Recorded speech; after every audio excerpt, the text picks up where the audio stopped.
હવેથી નંબર પ્લેટમાં એક અક્ષર વધુ જોવા મળશે। જી હા, ગુજરાતમાં વાહનોની વધતી જતી સંખ્યાને ધ્યાનમાં રાખીને રાજ્ય સરકારે વાહન રજિસ્ટ્રેશન સિરીઝમાં ફેરફાર કરવાનો નિર્ણય લીધો છે। અત્યાર સુધી વાહનોને 1 કે 2 અક્ષરોની સિરીઝથી નંબર આપવામાં આવતા હતા। હવે સરકારે 3 અક્ષરોની નવી સિરીઝ શરૂ કરવાનો નિર્ણય કર્યો છે।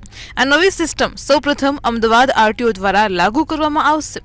નવી સિસ્ટમ હેઠળ વાહનોને 3 અક્ષરની સિરીઝ જેમ કે AAA, AB, AC વગેરેમાં નંબરો આપવામાં આવશે। ઉદાહરણ તરીકે અમદાવાદમાં GJ01AA 1234 ને બદલે હવે GJ01 AAA 1234 જેવી સિરીઝ શરૂ થશે અને સરકાર દ્વારા સ્પષ્ટતા કરવામાં આવી છે કે નવી સિરીઝ તાત્કાલિક લાગુ કરવામાં આવશે નહીં। જ્યાં સુધી હાલની 1 અને 2 અક્ષરની સિરીઝ સંપૂર્ણપણે સમાપ્ત ન થાય ત્યાં સુધી 3 અક્ષરની સિરીઝ શરૂ કરવામાં આવશે નહીં। આનો અર્થ એ છે કે AA થી ZZ સુધીના તમામ નંબરો પહેલા પૂરા કરવામાં આવશે અને ત્યારબાદ જ AAA થી શરૂ થતી નવી સિરીઝના નંબરો જારી કરવામાં આવશે। આવી જ માહિતી માટે જોતા રહો મંતવ્ય ન્યૂઝ।